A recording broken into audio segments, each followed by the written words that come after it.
Hello everyone, my self आशा पांडे। आज हम पढ़ेंगे मूल्य निर्धारण को प्रभावित करने वाले घटक, फैक्टर्स इन्फ्लुएंसिंग प्राइस डिटर्मिनेशन। इसके पूर्व के वीडियो में हमने मूल्य निर्धारण के उद्देश्यों का अध्ययन किया था। आज हम मूल्य निर्धारण को प्रभावित करने वाले घटकों का अध्ययन करेंगे। मूल्य निर्धारण संबंधी निर्णय प्राय लागत पर आधारित होता है। लागत को मूल्य का एक प्रमुख अंग या भाग कहा जाता है, लेकिन व्यवहार में हम देखते हैं कि मूल्य निर्धारण केवल लागत से ही प्रभावित नहीं होते हैं, अपितु अनेक घटकों से प्रभावित होते हैं। अतः मूल्य का निर्धारण करने के पूर्व कई घटकों या तथ्यों या तत्वों को गंभीरतापूर्वक विचार करना आवश्यक होता है। संक्षेप में मूल्य निर्धारण को प्रभावित करने वाले जो घटक हैं वह निम्नानुसार हैं। उसमें पहला है वस्तु की मांग, डिमांड ऑफ द प्रोडक्ट। किसी भी नई वस्तु के लिए मांग का अनुमान लगाना एक कठिन कार्य है, लेकिन प्रतिस्पर्धी वस्तुओं की बिक्री को ध्यान में रखकर मांग का अनुमान लगाया जा सकता है। अतः वस्तु की मांग के अनुरूप ही मूल्य निर्धारण किया जाना चाहिए। वस्तु की मांग इस प्रकार की होती है या निम्नानुसार होती है।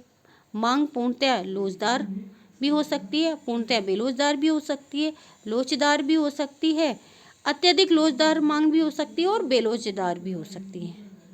उसमें पहला आएगा पूर्णतः बेलोचदार मांग। जब वस्तु की कीमत में परिवर्तन नहीं होने पर भी अथवा अत्यंत सूक्ष्म परिवर्तन होने पर मांग में बहुत अधिक कमी या वृद्धि होती है, तब वस्तु की मांग को पूर्णतः लोचदार कहा जाता है। सेकंड आता पूर्णतः बेलोचदार मांग। जब किसी वस्तु की कीमत में बहुत अधिक परिवर्तन होने पर उस वस्तु की मांग में कोई परिवर्तन नहीं होता है तो वह पूर्णतः बेलोचदार मांग कही जाती है। थर्ड है लोचदार मांग। जब मांग का अनुपातिक परिवर्तन कीमत के अनुपातिक परिवर्तन के बराबर होता है तो लोच इकाई के बराबर होती है। फोर्थ है अत्यधिक लोचदार मांग। जब किसी वस्तु की मांग में आनुपातिक परिवर्तन कीमत के आनुपातिक परिवर्तन से अधिक होता है तो उसे अत्यधिक लोचदार मांग कहते हैं। फिफ्थ है बेलोचदार मांग। जब मांग का आनुपातिक परिवर्तन उस वस्तु की कीमत के आनुपातिक परिवर्तन से कम होता है तो इस स्थिति को बेलोच मांग कहते हैं।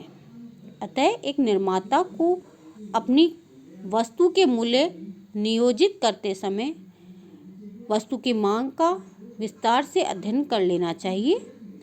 उपयुक्त प्रकारों में से वह किस प्रकार की मांग है ताकि उसी के अनुसार हम मूल्य को निर्धारित कर सकें। उदाहरण के तौर पर जब वस्तु की मांग सापेक्षित बेलोचदार मांग होती है तो वस्तु का मूल्य ऊंचा रखा जा सकता है। वस्तु का ऊंचा मूल्य उसकी मांग में कमी कर सकता है, जबकि निम्न मूल्य मांग में वृद्धि कर सकता है।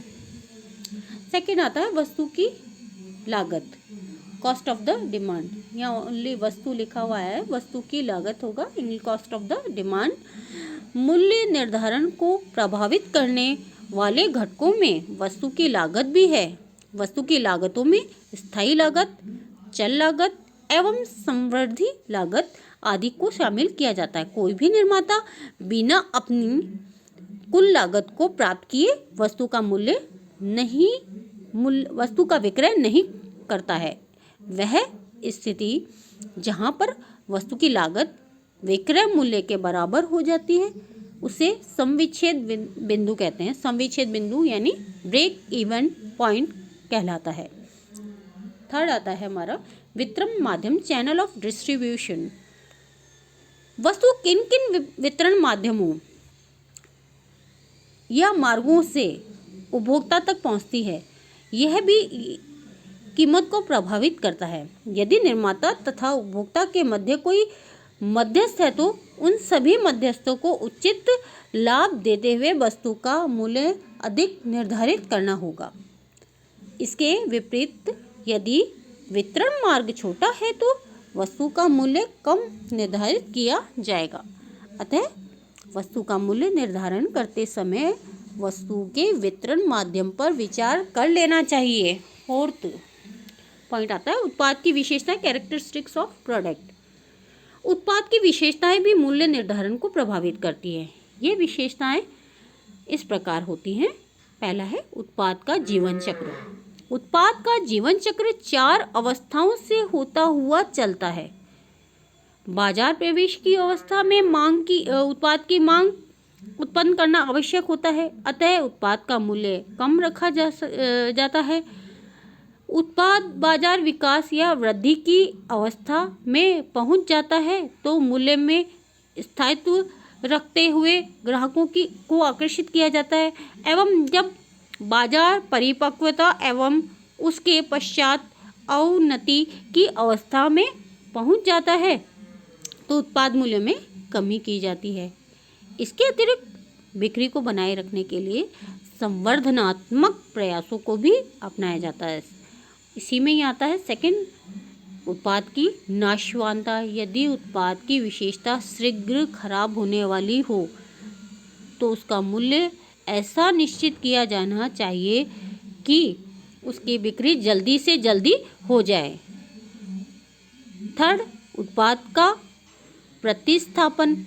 प्रतिस्थापित वस्तुओं की दशा में मूल्य कम ही निर्धारित करना चाहिए। फोर्थ है उत्पाद की मांग का स्थगन। यदि उत्पाद अति आवश्यक है तो अधिक मूल्य पर बेचा जा सकता है। इसके विपरीत उत्पाद आरामदायक या विलासिता की श्रेणी में आता है तो उत्पाद का मूल्य अधिक नहीं रखा जाना चाहिए, अन्यथा उपभोक्ता उस क्रय को स्थगित कर सकता है। अतः उत्पाद का मूल्य निर्धारण करने से पूर्व उत्पाद की विशेषताओं पर विशेष तत्वों पर विचार कर लिया जाना चाहिए।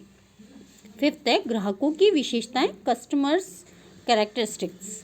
यदि ग्राहक औद्योगिक वस्तु या माल को खरीदने वाले हैं तो उसे वस्तु बहुत ही प्रतियोगी मूल्य पर देनी होगी। इसके विपरीत ग्राहक उपभोक्ता वस्तु वाला है तो कोई भी मूल्य लिया जा सकता है। इसी प्रकार बड़ी मात्रा में वस्तुएं क्रय की जाती हैं तो विपणन लागत कम आएगी, इसीलिए मूल्य कम रखा जाना चाहिए, अन्यथा क्योंकि कम मात्रा में क्रय करने से मूल्य लागत अधिक आती है। 6 पॉइंट है व्यापारिक परंपराएं, ट्रेड कस्टम्स। मूल्य निर्धारण करते समय व्यापारिक परंपराओं को भी ध्यान में रखना आवश्यक है, जैसे बिजली के पंखे, सिलाई मशीनें, fridge, computer, tape, CD player आदि के लिए गारंटी देना एवं आश्वासन देना एक परंपरा बन गई है। अर्थात इनके मूल्यों में सेवा मूल्य भी अवश्य जोड़ देना चाहिए। 7 पॉइंट है हमारा निर्माता के उद्देश्य। Objectives of manufacturers. मूल्य निर्धारित करते समय निर्माता के उद्देश्यों को भी ध्यान में रखा जाता है। यह उद्देश्य मलाई उतारने वाले, स्थिर मूल्य वाले, अधिकतम लाभ वाले, बिक्री या विनियोग पर निश्चित प्रतिशत वाले, प्रतियोगियों को हतोत्साहित करने वाले तथा प्रतियोगिता से मिलने वाले आदि हो सकते हैं। उदाहरण के तौर पर मलाई उतारने वाले उद्देश्य में वस्तु को बहुत ऊंचे मूल्य पर बाजार में प्रस्तुत किया जाता है। 9 पॉइंट है संगठनात्मक प्रयास, प्रमोशनल एफर्ट्स। निर्माताओं को वस्तुओं एवं सेवाओं के संवर्धनात्मक प्रयास भी मूल्य निर्धारण को प्रभावित करते हैं। विज्ञापन के प्रकार प्रतिस्पर्धात्मक विज्ञापन वस्तु के मूल्य में वृद्धि करते हैं। वस्तुगत विज्ञापन वस्तु का मूल्य बढ़ाता है एवं सृजनशील विज्ञापन करके मूल्य कम भी रखा जा सकता है। इसी प्रकार विक्रय संवर्धन के प्रयास या उपाय से प्रारंभ में तो वस्तुओं के मूल्यों में वृद्धि करनी होती है। 10 पॉइंट आता है क्रेता की विशेषताएं। क्रेता की विशेषताएं, कैरेक्टरिस्टिक्स ऑफ बायर। क्रेता की विशेषताएं व्यक्तिगत विशेषताएं कह सकते हैं हम या लक्षण, क्रय व्यवहार, वस्तु संबंधी ज्ञान, तुलनात्मक अध्ययन की योग्यता, विवेकशीलता, सोच विचार, जागरूकता आदि भी मूल्य निर्धारण को प्रभावित करते हैं। जैसे व्यापारी या औद्योगिक क्रेता पूर्ण जानकारी एवं सोच विचार के साथ माल खरीदता है, अतः उसे बेचने वाले उत्पादों को मूल्य अत्यंत ही प्रतियोगी होता है। इसके विपरीत उपभोक्ता वस्तुओं के क्रेता विशेष छानबीन नहीं करते हैं, अतः उनसे अधिक मूल्य लिया जा सकता है। 11 पॉइंट है हमारा संस्था की आंतरिक व्यवस्था, इंटरनल सिस्टम। मूल्य निर्धारण को संस्था की आंतरिक व्यवस्था का क्या है भी प्रभावित करती है। यदि उच्च प्रबंधन स्तर पर मूल्य निर्धारण की व्यूहरचना तैयार की जाती है तो वस्तुओं के विभिन्न मूल्य तय किए जाते हैं। इसके विपरीत मध्य प्रबंध स्तर की दशा में वास्तविक मूल्य निर्धारित किया जाता है। इसी प्रकार मूल्य निर्धारण करने वाले अधिकारियों का वर्ग, अधिकारों का केंद्रीकरण या विकेंद्रीकरण भी मूल्य निर्धारण को प्रभावित करते हैं। 12 पॉइंट है संसाधनों की लागत, कॉस्ट ऑफ रिसोर्सेज। प्रत्येक निर्माता को उत्पादों के निर्माण के लिए अनेक संसाधनों जैसे मानव सामग्री, मशीन, मुद्रा, शक्ति के साधन की आवश्यकता होती है। इनकी प्राप्ति एवं उपयोग की लागत भी संस्था के उत्पादों के मूल्य को प्रभावित करती है। यदि ये साधन सहज एवं सस्ते मिल जाते हैं तो उत्पाद का मूल्य कम रखा जाता है, अन्यथा अधिक रखा जाता है, जिससे उसकी लागत बढ़ जाती है। 13 पॉइंट है विपणन सम्मिश्रण, मार्केटिंग मिक्स। विपणन सम्मिश्रण के अनेक घटकों उत्पाद, स्थान, संवर्धन आदि में मूल्य भी एक घटक है। हम जानते हैं product, price, place, promotion 4 P's है। विपणन मिश्रण के 4 घटक हैं। अतः वस्तुओं का मूल्य निर्धारित करते समय इन घटकों को ध्यान में रखना चाहिए, क्योंकि इनमें से किसी भी एक घटक में परिवर्तन किया जाए या हो जाए तो इसका अन्य घटकों पर भी प्रभाव पड़ता है। जैसे स्थान अर्थात वितरण कार्य में से है।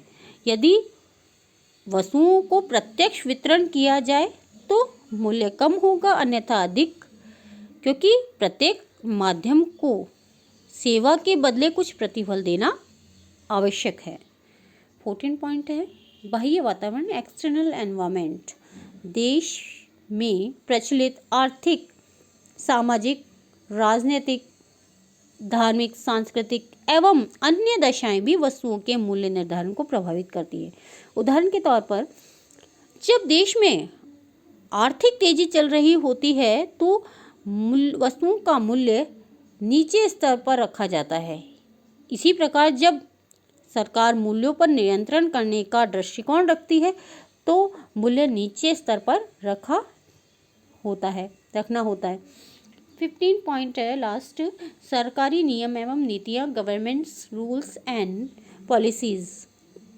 मूल्य निर्धारण को सरकारी नियम एवं नीतियाँ भी प्रभावित करती हैं। सरकार समय समय पर वस्तुओं के संबंध में न केवल नियम बनाती है बल्कि उनमें परिवर्तन एवं संशोधन भी करती है। जैसे औद्योगिक विकास एवं नियमन अधिनियम, उपभोक्ता संरक्षण अधिनियम, MRTP एक्ट, आवश्यक वस्तु अधिनियम एवं औद्योगिक नीति, लाइसेंस नीति,